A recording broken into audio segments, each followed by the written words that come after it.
નમસ્કાર ખેડૂત મિત્રો, આજે ફરીવાર સ્વાગત છે તમારું આપણા વિડીયો. મિત્રો આજે આપણે વાત કરીશું ચણામાં 50-60 દિવસે.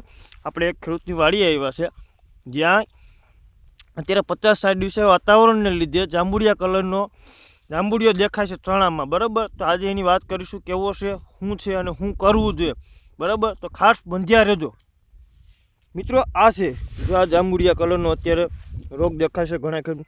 આપણે જરીક છોડને ઉપાડીને જોઈએ મિત્રો. આ તમે જો, બરાબર. પહેલાં તો આમાં એક ફૂગ છે જ્યાં મૂળ જો હાવ સુકાઈ ગયું છે. અત્યારે છોડ જીવે છે તો તંતુ મૂળ ઉપર જીવે છે મિત્રો.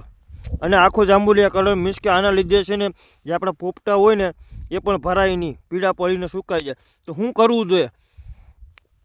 તો એના માટે અત્યારે 05236 બરાબર, સાથે ઝીંક અને સાથે સારું ફૂગનાશક જેમાં કોપર અથવા થાયોફિનોલ મિથાઇલ આનો સ્પ્રે કરવો, જેથી કરીને આપણે રિકવર મળે.